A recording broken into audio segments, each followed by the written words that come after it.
Hello बच्चों, कैसे हो आप सब। Welcome back to my channel. मैं रीना नांदल। अभी कुछ टाइम पहले हमने हमारी दुनिया का कक्षा 5 का पार्ट 7 किया था और उसके 2 पेज हमने कर लिए थे और उन 2 पेजों के बाद कुछ हमारे खाली स्थान आए थे, वो भी हमने साथ साथ भर लिए थे। पाठ का नाम था घास के मैदान। अब तक हमने पाठ में पढ़ा है कि घास के मैदान कहाँ कहाँ पर है, किस देश में घास के मैदान को किस नाम से पुकारा जाता है और घास से कौन कौन सी हमारी फसलें पैदा हुई हैं और घास के मैदानों में कौन कौन से जानवर पाए जाते हैं। इस टाइप की बातें हमने अब तक पाठ में पढ़ी हैं। तो आज हम पाठ को आगे कंटिन्यू करते हैं और आज हम इस पाठ को कंप्लीट करने की कोशिश करेंगे। तो वीडियो को आप एंड तक ज़रूर देखते रहिएगा। इस पाठ के अभी 8 पेजेस बचे हुए हैं, तो आज हम इसको पढ़ने की कोशिश करेंगे पूरा। और अभ्यास कार्य जो है इसका मैं फिर किसी वीडियो में कराऊंगी, क्योंकि अभ्यास कार्य भी इसका और पार्ट से थोड़ा सा ज़्यादा है, तो इसलिए इस वीडियो में कराऊंगी। तो कम से कम ये वीडियो आधे घंटे की हो जाएगी और आप लोग हो जाएंगे बोर इसको देखते देखते। तो इसलिए आज हम सिर्फ पाठ को कंप्लीट करेंगे और अभ्यास कार्य के लिए देखेंगे हम इसका अगला पार्ट। तो चलिए पाठ को हम जल्दी से स्टार्ट कर लेते हैं। चाड़ के उष्ण कटिबंधीय घास के मैदान। सायरा घास के अनंत मैदान में एक जीप यात्रा पर जा रही थी।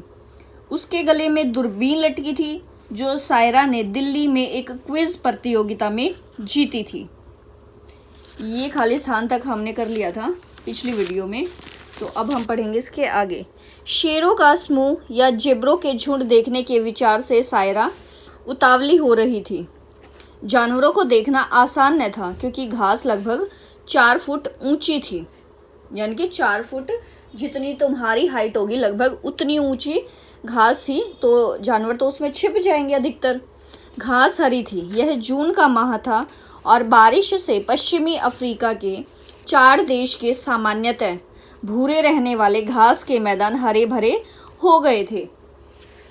यानी कि जो मैदान भूरे रहते हैं, यानी कि घास हल्की सूखी हुई लगती है, वो अब बारिश के मौसम की वजह से हरे भरे हो गए थे, यानी कि नई घास उन पर उग गई थी।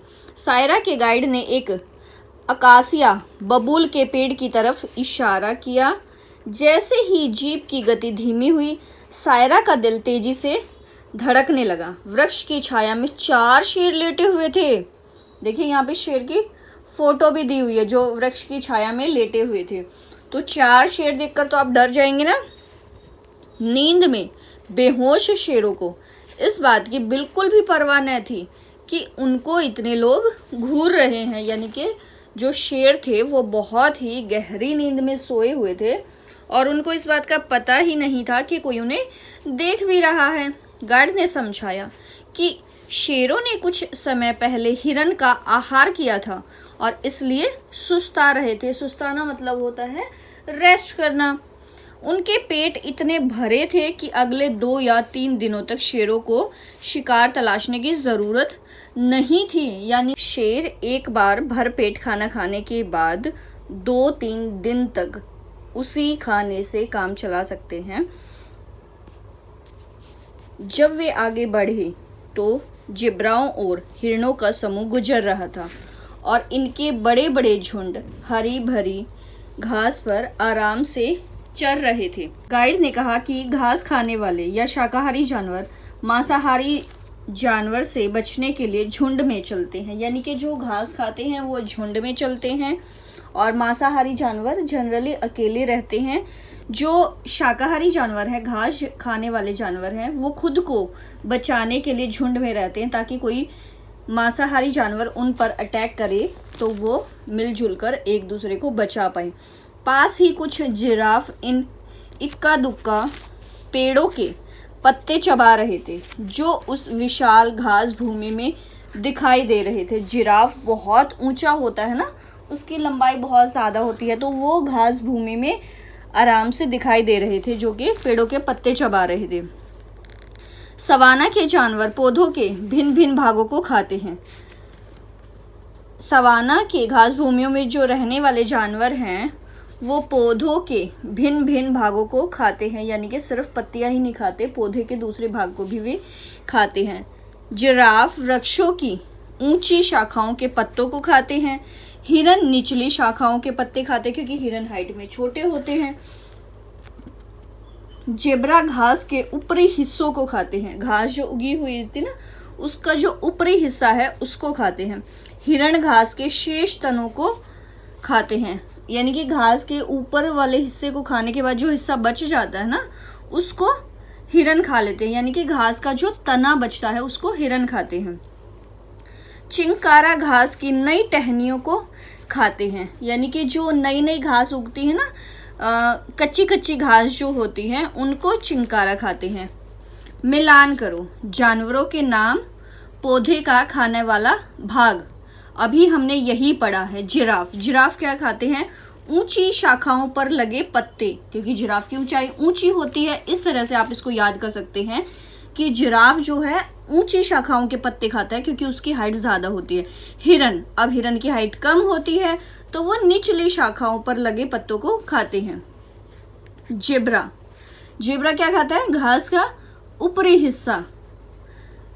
चिकारा, घास की नई टहनियां। ये हमने इसी वाले पैराग्राफ में सारी चीजें पढ़ी हैं। अब हम पढ़ते हैं अपने आगे पाठ को। गाइड विभिन्न जानवरों को दिखा रहा था पर सायरा ने कहा कि उसे कोई भी जानवर साफ नहीं दिख रहा था। गाइड ने मुस्कुराते हुए कहा कि जानवर अपने आसपास के वातावरण में छिपने में कुशल है। घास खाने वाले जानवर अपने आसपास के पेड़ पौधों के साथ इतनी अच्छी तरह घुल मिल जाते हैं कि जेब्रा के शरीर की धारियां घास में मिल जाती हैं। शिकारी जानवर भी छिपने में कम नहीं हैं। घास में शेर का पता लगाना मुश्किल है। अभ्यास, किस जलवायु में घास के मैदान पाए जाते हैं? हमने ये पहले पाठ में पढ़ लिया है। जहाँ पर गर्मी और सर्दी के तापमान में बहुत कम अंतर होता है वहाँ पर ये घास भूमियाँ पाई जाती हैं। कि जहाँ पर तापमान में सर्दी और गर्मी में बहुत कम अंतर पाया जाए और वहाँ पर जितनी भी बारिश हो उसी बारिश से जो घास, झाड़ और छोटे पौधे उगते हैं वो उनके लिए काफ़ी होता है। अगला, घास के मैदान कितने प्रकार के होते हैं? ये किन किन महाद्वीपों में पाए जाते हैं? वैसे तो घास के मैदान कई प्रकार के होते हैं लेकिन ये ज़्यादातर 2 कटिबंधों में पाए जाते हैं, उष्ण कटिबंध और शीत कटिबंध या शीतोष्ण कटिबंध, और इन्हें अलग अलग जगह पर अलग अलग नाम से पुकारा जाता है। अब इसी का अगला पाठ, ये किन किन महाद्वीपों में पाए जाते हैं, ये भी पाठ में आ चुका है।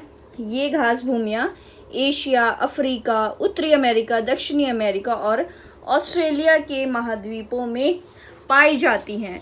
अगला, तीसरा, ऐसे 4 जानवरों के नाम बताओ जो उष्ण घास के मैदानों में पाए जाते हैं।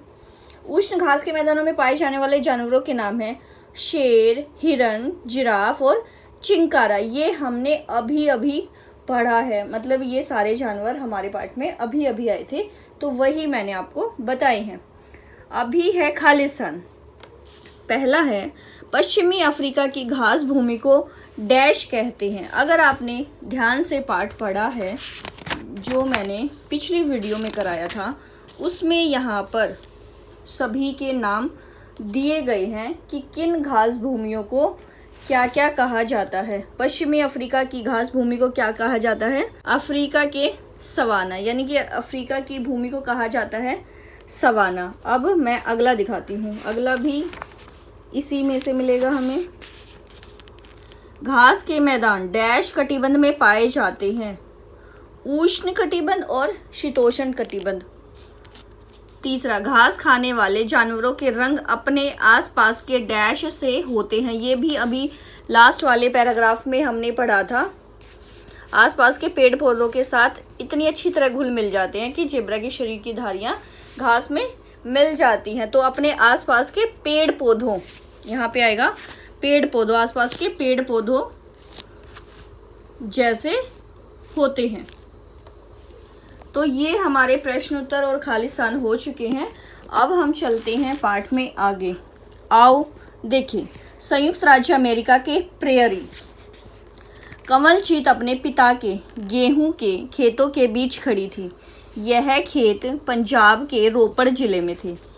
जहाँ तक उसकी नज़र जाती वहाँ तक गेहूं की सुनहरी बालें दिखाई दे रही थी। कल ही उसके शिक्षक ने कहा था कि पंजाब भारत का अन्न भंडार है। ये मुझे पिछली वीडियो में एक बच्चे ने क्वेश्चन पूछा था कि भारत का सबसे बड़ा अन्न भंडार कहाँ है। तो ये मैं उस बच्चे के लिए बता दूं कि भारत का सबसे बड़ा अन्न भंडार पंजाब में है। देखिए, आपके सारे क्वेश्चंस के आंसर्स जो हैं आपकी बुक में ही होते हैं, आपके चैप्टर्स में ही होते हैं। बस आपको ध्यान से उन्हें पढ़ने और सुनने की ज़रूरत है। तो ये क्वेश्चन हमारा हो गया है। कैसा संयोग? उसका भाई सुखबीर संयुक्त राज्य अमेरिका में रहता है। उसने कमलजीत को अपनी एक चिट्ठी में लिखा था कि वह जिस क्षेत्र में रहता है वह क्षेत्र दुनिया का अन्न भंडार है। शिक्षक ने कमलजीत से कहा कि वह उत्तर अमेरिका के प्रेयरी की तस्वीर लाए जो उसके भाई ने भेजी थी।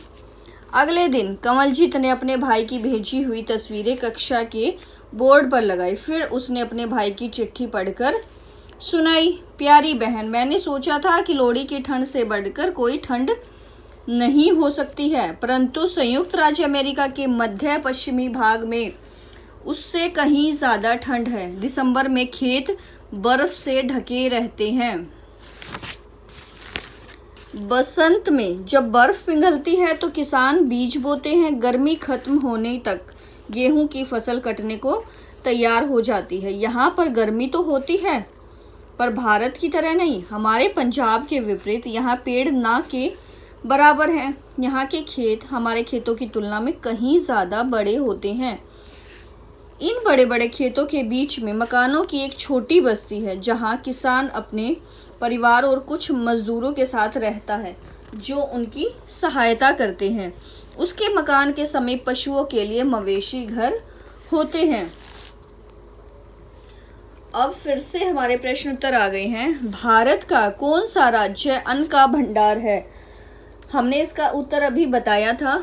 पंजाब भारत का अन्न भंडार है। कौन सा क्षेत्र दुनिया का अन्न भंडार है? कि उसका भाई रहता है संयुक्त राज्य अमेरिका में और उसने लिखा है वह क्षेत्र दुनिया का अन्न भंडार है। तो यानी कि संयुक्त राज्य अमेरिका दुनिया का अन्न भंडार है। और संयुक्त राज्य अमेरिका में कौन सा क्षेत्र पूछा जाए तो वो क्षेत्र है प्रेयरी। संयुक्त राज्य अमेरिका का प्रेयरी क्षेत्र दुनिया का अन्न भंडार है। आप इस लाइन को अंडरलाइन कर लीजिए। अब पढ़ते हैं अगला क्वेश्चन, तीसरा। संयुक्त राज्य अमेरिका में दिसंबर के महीने में खेत कैसे होते हैं? अभी बताया था कि बर्फ से ढक जाते हैं। दिसंबर में खेत बर्फ से ढके रहते हैं। देखिए, पाठ अगर आप पूरा ध्यान से पढ़ेंगे ना, सारे क्वेश्चन आंसर आप खुद ही कर लेंगे। और इसीलिए मैं आपको बुक में से ही दिखा रही हूँ कि कहाँ पर कौन से पैराग्राफ में कौन से प्रश्न का उत्तर है। तो चौथा प्रश्न आप देख लीजिए, किसान कब बीज बोते हैं? अभी बताया था ना किसान कब बीज बोते हैं? जब बर्फ पिघलती है, बसंत में जब बर्फ पिघलती है तो किसान बीज बोते। यानी कि महीना आपसे पूछा जाए तो आपको बताना है बसंत, और वैसे पूछा जाए तो बताना है आपको कि जब बर्फ पिघलती है तब किसान बीज बोते हैं। गेहूं कब काटते हैं?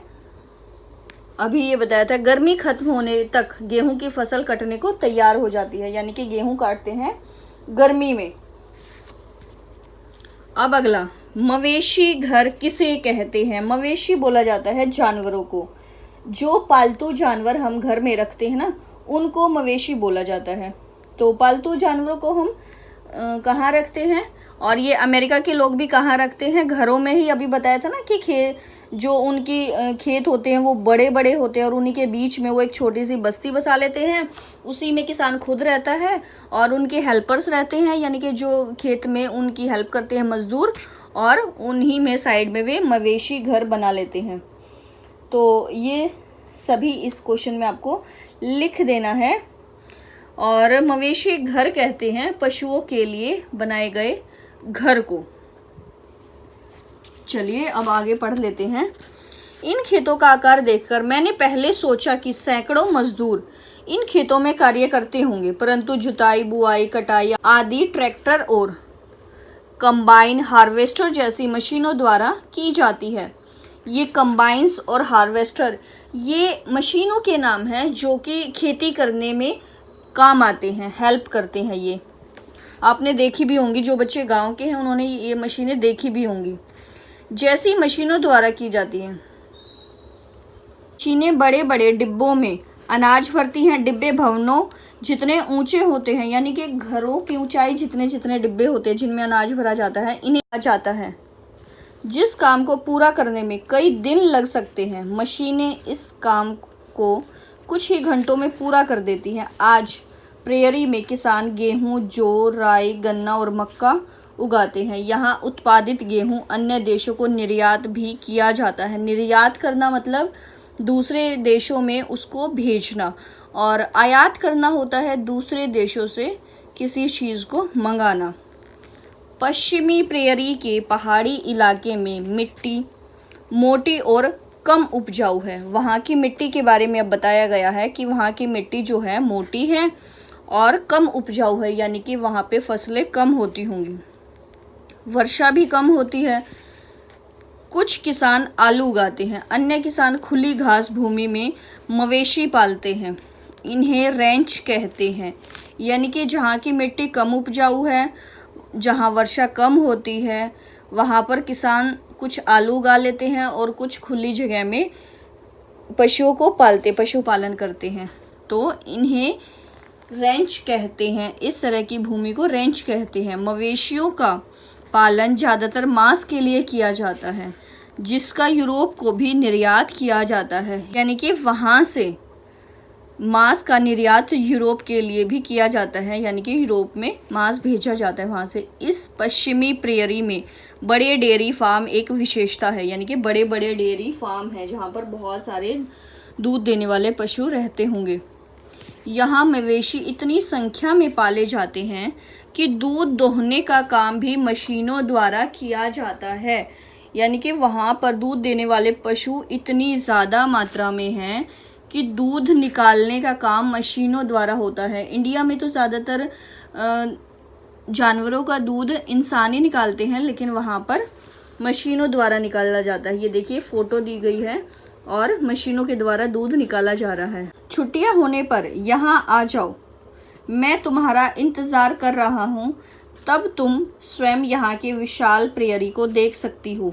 यानी कि यहाँ तक उसके भाई की चिट्ठी का ही वर्णन चल रहा था कि वहाँ पर क्या क्या होता है। तो उसका भाई कहता है कि जब तुम्हारी छुट्टियाँ हो तो तुम यहीं पर आ जाना और फिर खुद ही देख लेना। तुम्हारा भाई सुखबीर।